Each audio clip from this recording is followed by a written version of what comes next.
I don't like everything my mom likes, but, you know, she got me into musicals. She likes folk music, so she got me into Joni Mitchell, and she always encouraged me to play music. So even though we don't have exactly the same taste, she's got me into a lot of stuff. Man, for you. Come back here, come back here. I used to be 17. Hi, my name is Sharon van Etten, and these are my 5 essential tracks. The Arms of Someone New has a song called St. Catherine that I really like, and it is a lot of drones and beats and very ambient, kind of reverbed out vocals, and my 2-year-old son was really into it, which is kind of funny because it's such a minimal electronic song, but he was really enjoying it.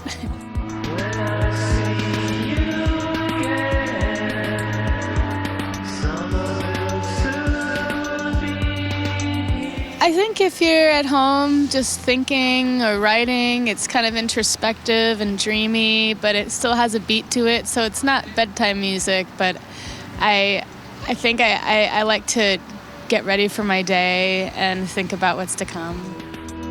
That's a fun one. I first heard Yak on BBC Radio, and I was actually in London getting ready to perform for proms.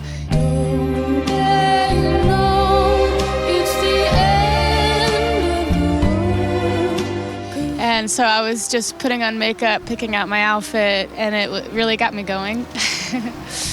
That was pretty tough. Like, the drum sound is really cool, and the vocals are really playful, and I like the rhythms, and you can just tell they're having a good time. Now you got bellyache, got good eyes, has greedy mother's eyes. It definitely got me psyched up to get ready to perform, because I was super nervous, and I forgot about it for a minute and just rocked out while putting on my makeup and getting ready.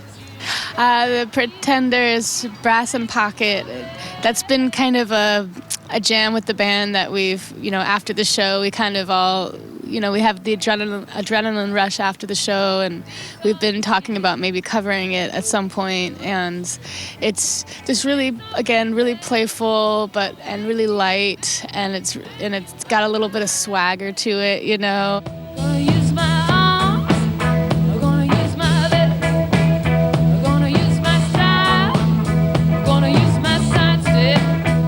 My mom loves the Pretenders, and I remember her rocking out to it, you know, because she's just like, this is an example of a really tough, independent woman.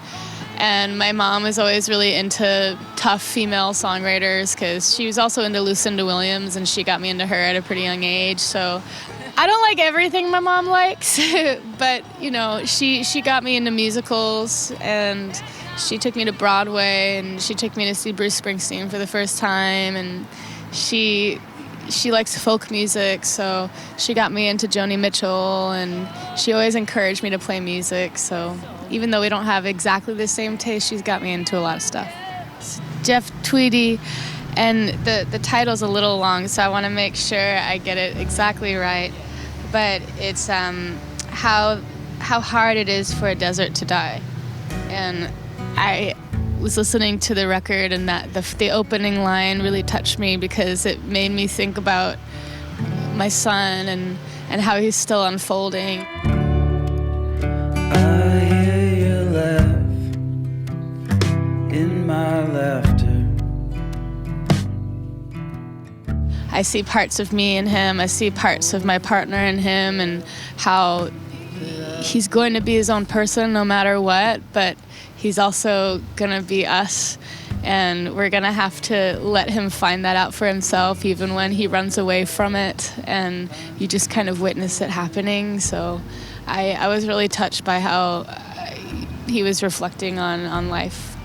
I try to walk the line, because I want people to be able to connect with my music. Otherwise, why would I share it with the world? And I know that not everybody goes through what I'm going through, and I do find some similarities between writing a love song about my partner and now writing a love song about my son. And they now have much a much like deeper meaning than they have before, because now I just feel like I'm in a really good place, but my feelings are more complex because it's not about romantic love.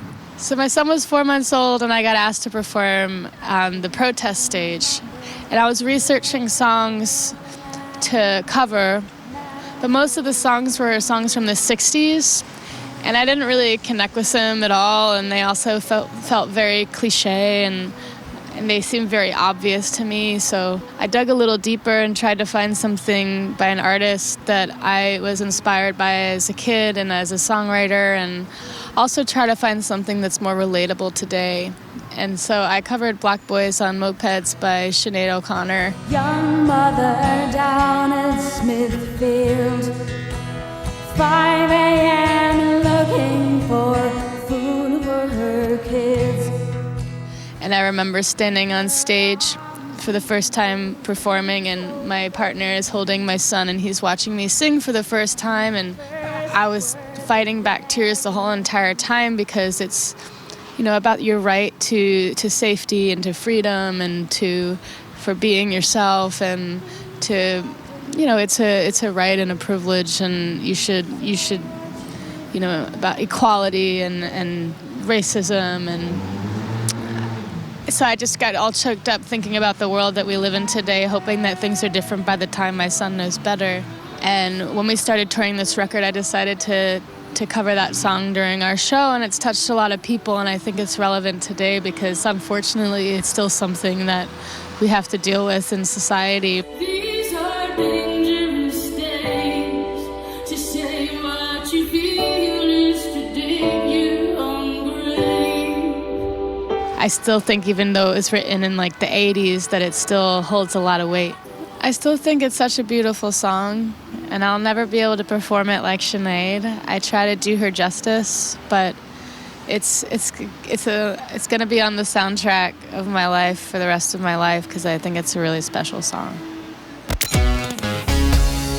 Thank you for listening to my 5 essential tracks. My name is Sharon van Etten. I have a new album, Remind Me Tomorrow. Thanks for 3FM for having me.